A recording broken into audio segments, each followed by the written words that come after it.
क्या कौन जीत रहा है, कराची में हो क्या रहा है, जानेंगे अपने नुमाइंदगान से। हमें ज्वाइन करेंगे हमारे रिपोर्टर्स काशान सिद्दीकी, कफील अहमद। काशान इस वक्त डिस्ट्रिक्ट सेंट्रल में मौजूद हैं। काशान बताइए, व्हाट इज हैपनिंग, रिजल्ट्स आने में इतनी ताखीर क्यों है, इस वक्त क्या सूरत हाल है, लेटेस्ट अपडेट्स क्या हैं आपके पास? बहुत शुक्रिया तलबा ये मॉर्निंग शो में दावत देने के लिए। अच्छा तलबा, मैं आपको साथ ये बताता चलूँ, डिस्ट्रिक्ट सेंट्रल के डीआरओ ऑफिस में मैं मौजूद हूँ। सुस्त रवि का शिकार है इलेक्शन कमीशन की नाहल सूरत हाल के ऊपर अब सवाल निशान उठने लगे। अब से कुछ देर कबल जो है वो डीआरओ सेंट्रल की जानिब से अनाउंसमेंट की गई है, जिसमें नॉर्थ नाज़िमाबाद टाउन में 10 जो यूसीज हैं टाउनशिप के, उसके अंदर से 8 के ऊपर जमात इस्लामी ने बदतरी हासिल कर ली है। जमात इस्लामी कामयाब हो चुकी है। यहाँ से 8 जो नशस्ती थी उसके ऊपर जमात इस्लामी ने बदतरी हासिल करी है। इसके अलावा जो कि बाइकाट करने वाली जमात थी एमके, उसको भी कुछ लोगों ने वोट दिए, उनको भी वोट मिले। इसके अलावा पीटीआई के जो उम्मीदवार थे वो भी वोट हासिल करने में थोड़े पीछे रहे, जबकि जमात इस्लामी जो थी उसने मुकम्मल तौर पर यहाँ से बदतरी हासिल करी है। दूसरी जानिब मैं आपको बताऊँ, रात गए मुख्तलिफ जमातों की जानिब से डीआरओ ऑफिस के बाहर धरने भी दिए गए, एहतजाज भी किए गए। इलेक्शन कमीशन की जानिब से मीडिया नुमाइंदगान के लिए एक प्रेस रिलीज जारी की जाती है, वो नहीं जारी की गई। जबकि इलेक्शन कमीशन ज़राए से हमारी बात हुई, उन ज़राए की जानिब से ही बताया गया कि कोई वजूहत जो है सामने नहीं आ रही। जबकि पिछले इलेक्शनों में डीआरओ में या कोई टेक्निकल वजूहत सामने आई थी तो उसके ऊपर उन्होंने अपनी एक प्रेस रिलीज भी जारी कर दी थी, उसके ऊपर सबको फिर मीडिया में चला भी था मामला। इसके अलावा इलेक्शन कमीशन जो उन्होंने भी नोटिस लिया था। ताहम ये जो लोकल बॉडीज इलेक्शन है इसके ऊपर ना इलेक्शन कमीशन की जानिब से कोई नोटिस लिया गया, ना किसी किस्म का कोई प्रेस रिलीज जो है जारी। टर्नआउट का भी नंबर इसलिए शायद सामने नहीं आया है क्योंकि सारे रिजल्ट सामने नहीं आए, इसलिए मालूम नहीं है कि एग्जैक्टली कितना वोट डला है। जी बिल्कुल, देखें ना, इलेक्शन कमीशन का जो अमला होता है वो मौजूद होता है वहाँ पे डीआरओ ऑफिस के अंदर। इसके अलावा पुलिस हुक्काम जो है, पुलिस हुक्काम की जानिब से कल ऐसे हरबे इस्तेमाल किए गए। हमने 12 बार डीआरओ ऑफिस में जाने की कोशिश करी, हमने रब्ता किया हमारे पास, जबकि आपको पता होगा कि एक्रेडिटेशन कार्ड जो होता है मीडिया नुमाइंदगान को इलेक्शन कमीशन जारी करता है, वो कार्ड जिसके पास मौजूद होता है वो जाके अंदर कवरेज करता है, कैमरा यूज़ होता है। हमने वो अपना कार्ड गेट पर दिखाया, तमाम तर जो हमारे डॉक्यूमेंट्स थे वो हमने अपने इशू करवाए, वहाँ पर तमाम चीज़ें दिखाई। उसके बावजूद जो है डीआरओ के ऑफिस में हमें दाखिले की इजाज़त नहीं दी गई। इसके अलावा टर्नआउट जो है वो मालूम नहीं हो सका कि कितने वोट जो है रुके हैं, कितने वोट कास्ट किए गए। ये तमाम तर चीज़ें जो है अभी तक सामने नहीं आई और अभी भी 78 जो पोलिंग सेशंस थे उसके ऊपर जो है वो जो तमाम तर चीज़ें थी वो सामने आ गई हैं। बाकी अभी भी जो ये सस रवि का शिकार है ये समझ से बाल उतर है। जी नज़ीर लगारी साहब हमारे साथ इस वक्त हैं, किसी तारुफ के मोहताज नहीं हैं, सीनियर तजज़ीकार, सीनियर सहाफ़ी। नज़ीर साहब, thank you so very much for giving us your time. सुबह सवेरे good morning to you sir. ये बताइए, आप इन इलेक्शंस को कैसे देखते हैं, जिसमें मैं समझता हूँ कि बड़ी हबड़ दबड़ रही, अड़ा उड़ी रही, हर कोई चीखता चिल्लाता रहा, कोई इंसाफ मांग रहा था, कोई कह रहा था, इस तरह सहाफ़ी भी कह रहे हैं कि हमें अंदर नहीं जाने दिया जा रहा था डीआरओ के ऑफिस में, तो कोई भी खुश नज़र नहीं आ रहा इस इलेक्शन से सर।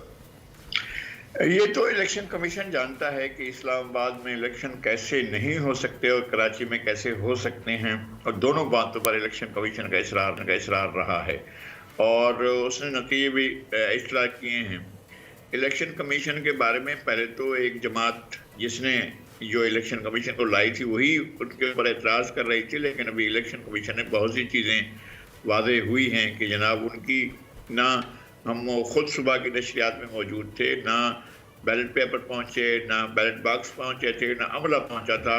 कहीं पर 9 बजे तक, कहीं 10 बजे तक, कहीं 11 बजे तक, कहीं 12 बजे तक भी ये सूरत हाल थी कि अमला नहीं पहुँच पाया था और उस वहाँ पोलिंग कैसे हुई होगी।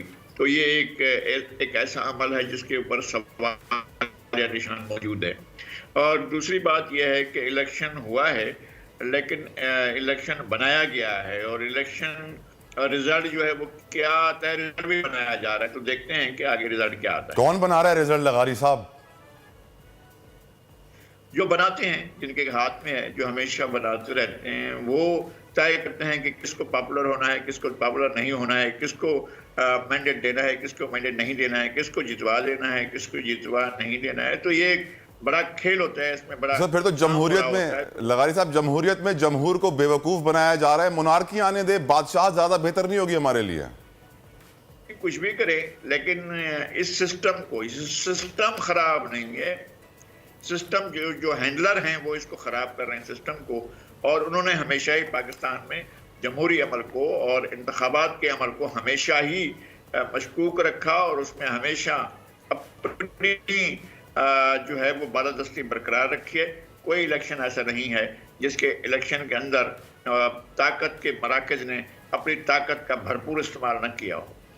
सर डिसिप्लिन कैसे आए इन पावर लॉबीज में, क्योंकि अब सवाल तो यही है ना सर, आपकी बात सुनने के बाद हर पाकिस्तानी सोच रहा होगा कि ताकत के जितने भी मराकज हैं वो तो पाकिस्तान को नुकसान पहुंचा रहे हैं, जमहूरी अमल को नुकसान पहुंचाकर उनको सीधा कैसे किया जाए सर?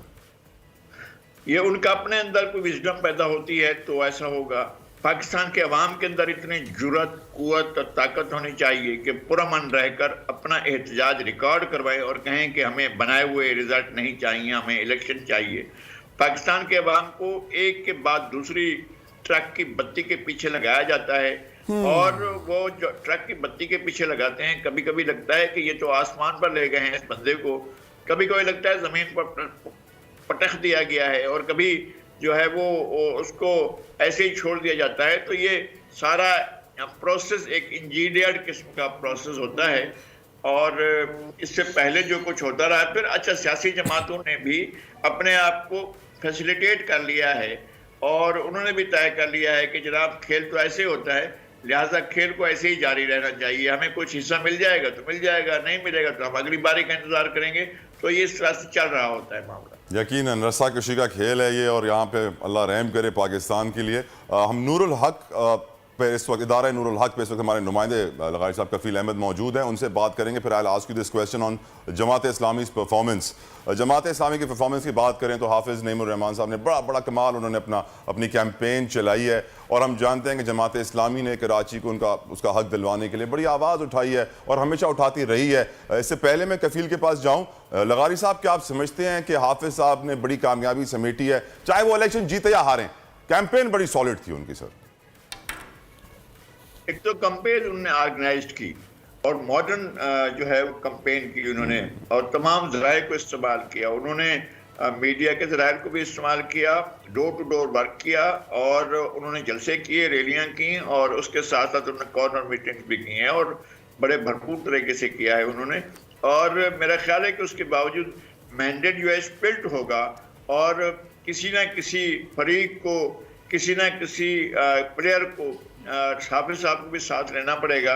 अगर वो जीत कर आते हैं या जो भी वो हासिल करता है तो फिर आपको टेबल पर बैठकर ये तय करना होगा कि केक का कितना हिस्सा आपके पास होगा और कितना हिस्सा कोई और लेगा। सर वो कौन है जिसको केक मिला ही नहीं? MQM का बॉयकॉट आप समझते हैं कि वो केक से महरूम हो गए? नहीं, MQM ने बाइकाट क्यों किया उसकी वजह मुझे समझ में नहीं आई थी। ये तो उन्हें बाइकाट जब आप मुत्तहद हो गए थे, असल मेरे ख्याल में शायद उनकी वजह ये रही थी कि तीन तो इंतखाबी निशान ले चुके थे, किसी के पास डॉल्फिन, किसी के पास जो है पतंग, किसी के पास मोमबत्ती, किसी के पास कोई चीज़। तो उन्होंने सोचा है कि जनाब ये तो बड़ा मसला हो जाएगा, अगर हम एक साथ होते तो हम स्विप कर जाते। तो मुख्तलिफ निशानों पर चूँकि तय हो चुका था और ये मसला तखीर से हुआ और ये कामरान टेसूरी साहब जिनकी वजह से पार्टी टूटी थी, उनकी वजह से पार्टी मुत्तहद हुई है और मुत्तहद होने के बाद जो है अब पार्टी वो निशानात हासिल नहीं कर सके, इसलिए उन्हें बाइकाट करना पड़ा और उनके बाइकाट का फायदा जो है वो जाहिर तमाम अफ्रीकन को हुआ है और वोट जो है वो मुनकसिम हुआ है।